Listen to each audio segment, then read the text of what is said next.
നമസ്കാരം, എല്ലാവർക്കും ഹിസ്റ്റോറിയിലേക്ക് സ്വാഗതം. ആദ്യമായി ഈ വീഡിയോ കാണുന്നവർ സബ്സ്ക്രൈബ് ചെയ്യുക, ബെൽ ഐക്കൺ അമർത്തുക. നമസ്കാരം, എല്ലാവർക്കും ഒരിക്കൽ കൂടി ഹിസ്റ്റോറിയയിലേക്ക് സ്വാഗതം. ഇന്നത്തെ ക്ലാസ്സിൽ നമ്മൾ പ്രധാനമായിട്ടും പഠിക്കാൻ പോകുന്നത് വേദിക് ലിറ്ററേച്ചർ എന്ന് പറയുന്ന ഭാഗമാണ്.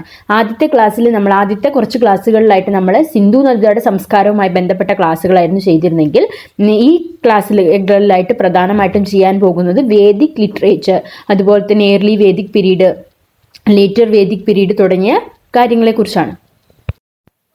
സിന്ധു നദിയുടെ സംസ്കാരത്തിന്റെ തകർച്ചയ്ക്ക് ശേഷം അതിൻ്റെ തുടർച്ചയായിട്ട് ഉണ്ടായിരുന്ന മറ്റൊരു കാലഘട്ടമാണ് വേദ കാലഘട്ടം എന്ന് പറയുന്നത്.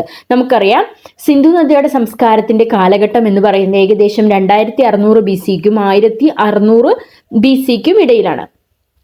അതിനുശേഷമുള്ള കാലഘട്ടത്തെയാണ് പൊതുവെ വേദ കാലഘട്ടം എന്നുകൊണ്ട് അർത്ഥമാക്കുന്നത്. ചില ചരിത്രകാരന്മാരുടെ അഭിപ്രായത്തിൽ BCE 2000 മുതൽ 500 വരെയുള്ള കാലഘട്ടമാണ് ഇന്ത്യ ചരിത്രത്തിൽ വേദ കാലഘട്ടമായിട്ട് കണക്കാക്കുന്നത്. മറ്റു ചില ചരിത്രകാരന്മാരുടെ അഭിപ്രായത്തിൽ 1600 BCEക്കും അതുപോലെ 600 അല്ലെങ്കിൽ 500 BCEക്കും ഇടയിലുള്ള കാലഘട്ടമാണ് വേദ കാലഘട്ടമായിട്ട് പൊതുവെ കണക്കാക്കുന്നത്. ഇനി എന്തുകൊണ്ടാണ് ഈ കാലഘട്ടത്തെ വേദകാലം എന്ന് വിളിക്കുന്നത് എന്ന് വെച്ചാൽ, നമുക്ക് ലഭ്യമായിട്ടുള്ള ആദ്യത്തെ സാഹിത്യപരമായിട്ടുള്ള തെളിവുകളാണ് വേദങ്ങൾ എന്ന് പറയുന്നത്. നമുക്കറിയാം, പ്രധാനമായും 4 വേദങ്ങളാണുള്ളത്. അതിനെക്കുറിച്ച് നമ്മൾ ഡീറ്റെയിൽ ആയിട്ട് പഠിക്കും. അതിനു മുമ്പ് ചെറിയൊരു ഇൻട്രൊഡക്ഷൻ എന്ന രീതിയിൽ പറയാം. ഋഗ്വേദം, അതുപോലെ സാമവേദം, യജുർവേദം, അഥർവവേദം, ഇവയാണ് 4 വേദങ്ങൾ എന്നറിയപ്പെടുന്നത്. അപ്പോൾ ഈ വേദങ്ങൾ രചിക്കപ്പെട്ട കാലഘട്ടമാണ് വേദ കാലഘട്ടം എന്ന് പറയുന്നത്. എന്തുകൊണ്ടാണ് നമ്മൾ ചരിത്രത്തിൽ ഇത്രയും അതിന് ഇമ്പോർട്ടൻസ് കൊടുക്കുന്നത് എന്ന് വെച്ചിട്ടുണ്ടെങ്കിൽ, ഈ ഒരു കാലഘട്ടത്തെ, അതായത് 1600 BC-ക്കും 500 BC-ക്കും ഇടയിലുള്ള ആ ഒരു കാലഘട്ടത്തെ നമ്മൾ റീകൺസ്ട്രക്ട് ചെയ്യുന്നത് അല്ലെങ്കിൽ പുനർനിർമ്മിക്കുന്നത് പ്രധാനമായിട്ടും ഈ വേദങ്ങളെ അടിസ്ഥാനമാക്കിയിട്ടാണ്. ഈ വേദങ്ങളിൽ പറയുന്ന കാര്യങ്ങളെ അടിസ്ഥാനമാക്കിയിട്ടാണ് നമ്മൾ ആ കാലഘട്ടം എങ്ങനെയായിരുന്നു, ആ കാലഘട്ടത്തിലെ സമൂഹം ഏത് തരത്തിലുള്ളതായിരുന്നു, അവിടുത്തെ തൊഴിൽ എങ്ങനെയായിരുന്നു, അതുപോലെ ഇക്കണോമി ഏത് തരത്തിലുള്ളതായിരുന്നു തുടങ്ങിയ എല്ലാ കാര്യങ്ങളെക്കുറിച്ച് നമ്മൾ മനസ്സിലാക്കുന്നത് എങ്ങനെയാണ്, ഈ കാലഘട്ടത്തിൽ രചിക്കപ്പെട്ട കൃതികളുടെ അടിസ്ഥാനത്തിലാണ്. അവയാണ് വേദങ്ങൾ എന്ന് പറയുന്നത്. അപ്പോൾ വേദങ്ങളെ അടിസ്ഥാനമാക്കി ചരിത്രം പുനർനിർമ്മിക്കുന്ന കാലഘട്ടത്തെയാണ് വേദ കാലഘട്ടം എന്ന് പറയുന്നത്. ഈ കൃതികൾ വേദ സാഹിത്യങ്ങൾ എന്നാണ് അറിയപ്പെടുന്നത്. മനസ്സിലായോ ഇത്രയും കാര്യങ്ങൾ? ആദ്യമായിട്ട് നമ്മളൊരു സംസ്കാരത്തെക്കുറിച്ച് പഠിക്കുമ്പോൾ മനസ്സിലാക്കേണ്ട കാര്യം എന്ന് പറയുന്നത്, ആ ഒരു കാലഘട്ടത്തെക്കുറിച്ച് പഠിക്കാനുള്ള പ്രധാനപ്പെട്ട ഉപാദാനങ്ങൾ അല്ലെങ്കിൽ സോഴ്സസ് ഏതൊക്കെയാണെന്നാണ്. അപ്പോൾ നമ്മൾ നേരത്തെ പറഞ്ഞതുപോലെ തന്നെ ഈ ഒരു കാലഘട്ടത്തെ പുനർനിർമ്മിക്കുന്നതിനുള്ള ഏറ്റവും പ്രധാനപ്പെട്ട സോഴ്സ് എന്ന് പറയുന്നത് വേദ സാഹിത്യമാണ്. അതുപോലെ തന്നെ മറ്റൊരു പ്രധാന സോഴ്സ് എന്ന് പറയുന്നത് പുരാവസ്തു രേഖകളാണ്. അപ്പോൾ നമ്മൾ ആദ്യമായിട്ട് പഠിക്കാൻ പോകുന്നത് വേദ സാഹിത്യത്തെ കുറിച്ചാണ്. വേദ കാലഘട്ടത്തെ പുനർനിർമ്മിക്കാൻ സഹായകമായിട്ടുള്ള പ്രധാനപ്പെട്ട സ്രോതസ്സുകളാണ് വേദ സാഹിത്യം എന്ന് പറയുന്നത്. അപ്പോൾ അതിനെക്കുറിച്ചാണ് നമ്മൾ ആദ്യമായിട്ട് ഡീറ്റെയിൽ ആയിട്ട് പഠിക്കാൻ പോകുന്നത്. ഓക്കെ, വേദസാഹിത്യത്തെ പ്രധാനമായിട്ടും 2 കാലഘട്ടങ്ങളായി തരംതിരിക്കാം. ആദിമ വേദ കാലഘട്ടം, പിൻകാല വേദ കാലഘട്ടം. ഇന്ത്യ ചരിത്രത്തിലെ ആദിമ സാഹിത്യ പാരമ്പര്യമാണ് വൈദിക സാഹിത്യം എന്ന് പറയുന്നത്. വൈദിക സാഹിത്യത്തിലെ ആദ്യ ഗ്രന്ഥമായിട്ടുള്ള ഋഗ്വേദം രചിക്കപ്പെട്ടത് ആദിമ വേദ കാലഘട്ടത്തിലാണ്. അവശേഷിക്കുന്ന വേദസാഹിത്യം മുഴുവൻ പിൻകാല വേദ കാലഘട്ടങ്ങളിൽ രചിക്കപ്പെട്ടവയാണ്. ഇവയെ പിൻകാല വേദ സാഹിത്യം എന്നും വിളിക്കുന്നു. ഓക്കെ, അപ്പോൾ ഈ വേദ കാലഘട്ടത്തെ ഇനി പ്രധാനമായിട്ടും 2ആയിട്ടാണ് കാറ്റഗറൈസ് ചെയ്യുന്നത് അല്ലെങ്കിൽ 2ആയിട്ടാണ് തരംതിരിക്കുന്നത്. ഓക്കെ, അപ്പൊ വേദ കാലഘട്ടത്തെ പ്രധാനമായും 2ആയി തരംതിരിക്കുന്നു. ഒന്ന് ആദിമ വേദ കാലഘട്ടം അഥവാ ഏർലി വേദിക് പീരീഡ്, പിൻകാല വേദ കാലഘട്ടം അഥവാ ലേറ്റർ വേദിക് പീരീഡ്. ഓക്കെ, മനസ്സിലായോ? വേദ കാലഘട്ടത്തെ 2ആയി തരംതിരിക്കുന്നു. ആദിമ വേദ കാലഘട്ടം, പിൻകാല വേദ കാലഘട്ടം എന്ന് പറയുന്നത്. അപ്പോൾ ഇന്ത്യ ചരിത്രത്തിലെ ആദ്യത്തെ സാഹിത്യ കൃതികളാണ് വേദ സാഹിത്യം എന്ന് ഞാൻ നേരത്തെ പറഞ്ഞിട്ടുണ്ടായിരുന്നു. അതിൽ ആദ്യം രചിക്കപ്പെട്ട പുസ്തകമാണ് ഋഗ്വേദം എന്ന് പറയുന്നത്. ഓക്കെ, ആദ്യം രചിക്കപ്പെട്ട പുസ്തകമാണ് ഋഗ്വേദം എന്ന് പറയുന്നത്. ഇത് ആദിമ വേദ കാലഘട്ടത്തിലുള്ളതാണ്. എന്നാൽ പിന്നീട് വന്നിട്ടുള്ള 3 കൃതികൾ, അതായത് സാമവേദം, യജുർവേദം, അഥർവവേദം, ഇത് പിൻകാല വേദ കാലഘട്ടത്തിൽ രചിക്കപ്പെട്ടതാണ്. മനസ്സിലായില്ലേ? ഇവയാണ് സാമവേദം, യജുർവേദം, അഥർവവേദം എന്ന് പറയുന്നത്. ഇത് പിൻകാല വേദ കാലഘട്ടത്തിൽ രചിക്കപ്പെട്ടവയാണ്. അവയെ കൂടാതെ പിൻകാല വേദ കാലഘട്ടത്തിൽ രചിക്കപ്പെട്ട കൃതികളാണ് ബ്രാഹ്മണങ്ങൾ, ആരണ്യകങ്ങൾ, ഉപനിഷത്തുകൾ എന്നിവ പറയുന്നത്. അപ്പോൾ ആദിമ വേദ കാലഘട്ടത്തിൽ ഋഗ്വേദം മാത്രമാണ് രചിക്കപ്പെട്ടത്. പിൻകാല വേദ കാലഘട്ടത്തിലാണ് സാമവേദം, യജുർവേദം, അഥർവവേദം എന്നിവയും, അതുകൂടാതെ ബ്രാഹ്മണങ്ങൾ, ആരണ്യകങ്ങൾ, ഉപനിഷത്തുകൾ എന്നിവയൊക്കെ പിൻകാല വേദ കാലഘട്ടത്തിലാണ്. അപ്പോൾ ആദിമ വേദ കാലഘട്ടത്തെ പുനർനിർമ്മിക്കാനുള്ള ഒരു സോഴ്സ് എന്ന് പറയുന്നത് ഋഗ്വേദം മാത്രമാണ്.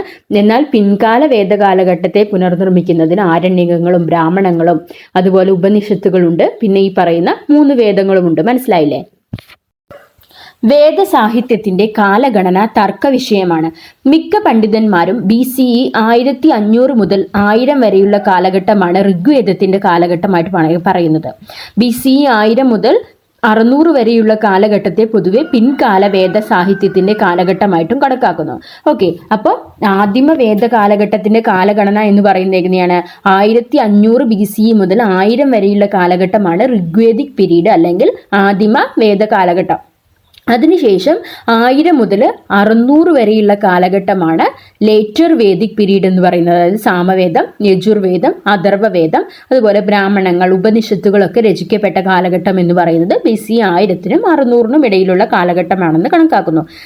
വേദഗ്രന്ഥങ്ങൾ ചരിത്ര ഗ്രന്ഥമല്ല, മറിച്ച് മതപരവും ആചാരപരവുമായിട്ടുള്ള ഗ്രന്ഥങ്ങളാണ്.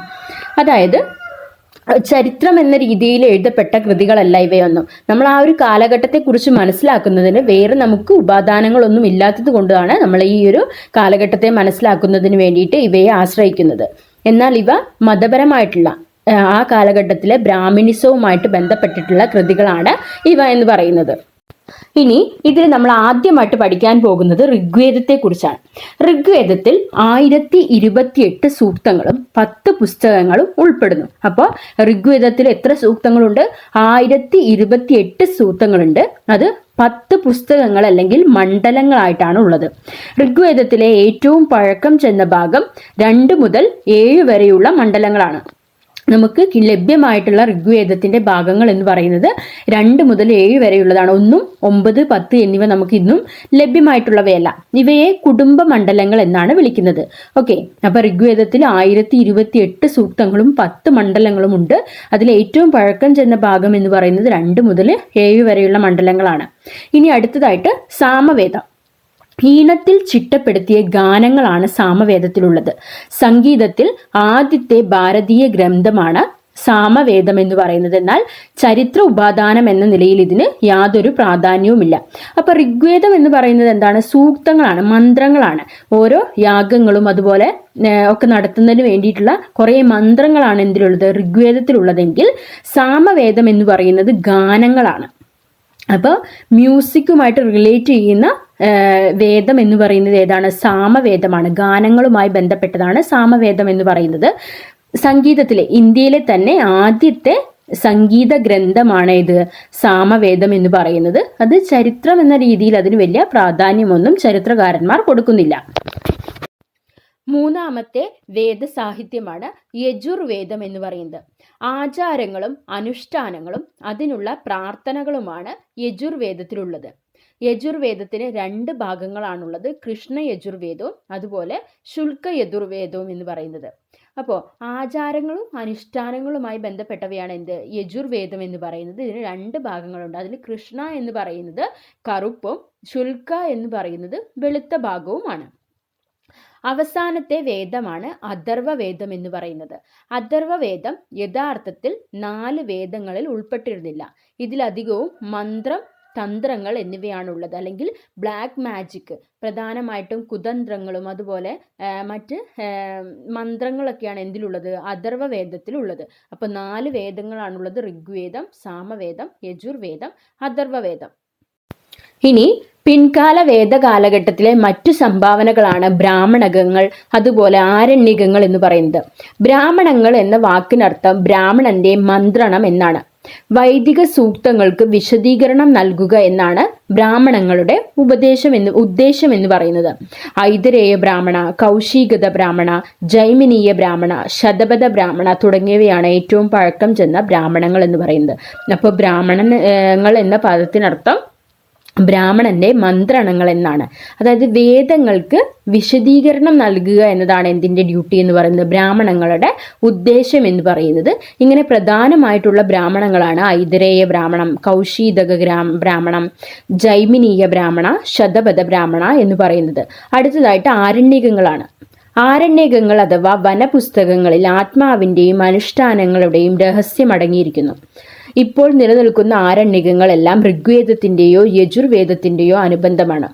ഐതരേയ ആരണ്യകം, തൈതരേയ ആരണ്യകം എന്നിവയാണ് പ്രധാന ആരണ്യകങ്ങൾ എന്ന് പറയുന്നത്. അപ്പോൾ ആരണ്യകങ്ങൾ എന്ന് പറയുന്നത് എന്താണ്, ആത്മാവിൻ്റെയും അനുഷ്ഠാനങ്ങളുടെയും രഹസ്യങ്ങളാണ് എവിടെയുള്ളത്, ആരണ്യകങ്ങളിലുള്ളത്. ഇപ്പോൾ നിലനിൽക്കുന്നത്, അതായത് നമുക്ക് ലഭ്യമായിട്ടുള്ളത് എന്ന് പറയുന്നത് ഋഗ്വേദത്തിൻ്റെയും യജുർവേദത്തിൻ്റെയും ആണ്. ബാക്കിയുള്ളവയൊക്കെ നശിച്ചു പോയിട്ടുണ്ട്. അതിൽ പ്രധാനപ്പെട്ടതാണ് ഐതരേയ ആരണ്യകം, തൈതരേയ ആരണ്യകം എന്നിവ. ഇനി എന്താണ് ഉപനിഷത്തുകൾ എന്ന് പറഞ്ഞാൽ, വേദസാഹിത്യത്തിൽ ഉൾപ്പെടുന്ന മറ്റൊരു വിഭാഗമാണ് ഉപനിഷത്തുകൾ എന്ന് പറയുന്നത്. ഉപനിഷത്ത് എന്ന പദത്തിനർത്ഥം ആരുടെയെങ്കിലും അടുത്ത് ഇരിക്കുക എന്നാണ്. സിറ്റിംഗ് നിയർ എന്നാണ് ഇംഗ്ലീഷിൽ ഉപനിഷത്തുകൾ എന്ന് പറയുന്ന പദത്തിന്റെ അർത്ഥം. ആരുടെയെങ്കിലും അടുത്തിരിക്കുക. വേദസാഹിത്യത്തിൽ ഉൾപ്പെടുന്ന ഒരു വിഭാഗമാണ് ഉപനിഷത്തുകൾ എന്ന് പറയുന്നത്. അതിൻ്റെ അർത്ഥം പരമ രഹസ്യമായിട്ട് മറ്റൊരാൾക്ക് മന്ത്രിച്ചു നൽകുക എന്നതാണ് ഉപനിഷത്തുകൾ എന്ന് പറയുന്ന പദത്തിനർത്ഥം. 200-ലധികം ഉപനിഷത്തുകൾ ഉണ്ടെങ്കിലും വേദകാലഘട്ടത്തിലേതായിട്ട് കുറച്ചു മാത്രമേ ലഭ്യമായിട്ടുള്ളൂ, അല്ലെങ്കിൽ ഇന്നും നിലനിൽക്കുന്നത് എന്ന് പറയുന്നത് വളരെ കുറച്ച് മാത്രമാണ്. അപ്പോൾ നമ്മൾ ഇന്നത്തെ ക്ലാസ്സിൽ പ്രധാനമായിട്ടും പഠിച്ചത് വേദകാലഘട്ടത്തെ പുനർനിർമ്മിക്കുന്നതിനുള്ള പ്രധാനപ്പെട്ട ഉപാദാനങ്ങൾ അല്ലെങ്കിൽ സോഴ്സുകളായിട്ടുള്ള വേദസാഹിത്യത്തെക്കുറിച്ചാണ്. അതിൽ നമ്മൾ വേദസാഹിത്യം എന്താണെന്ന് പഠിച്ചു. പ്രധാനപ്പെട്ട വേദങ്ങൾ, അത് ആദിമ വേദകാലഘട്ടത്തിലുള്ളതാണ് ഋഗ്വേദം എന്നും, പിൻകാല വേദകാലഘട്ടത്തിൽ വരുന്നതാണ് യജുർവേദം, സാമവേദം, അഥർവവേദം, അതുപോലെ ബ്രാഹ്മണങ്ങൾ, ഉപനിഷത്തുകൾ എന്നിവ. അവയെക്കുറിച്ച് ഡീറ്റെയിൽ ആയിട്ട് നമ്മൾ ഈ ക്ലാസ്സിൽ പറയാനായിട്ട് ശ്രമിച്ചിട്ടുണ്ട്. അപ്പോൾ എല്ലാവർക്കും മനസ്സിലായി എന്ന് വിശ്വസിക്കുന്നു. കൂടുതൽ വീഡിയോസിനായിട്ട് നമ്മുടെ ക്ലാസ് അല്ലെങ്കിൽ നമ്മുടെ ചാനൽ സബ്സ്ക്രൈബ് ചെയ്യുക. Thank you for watching all.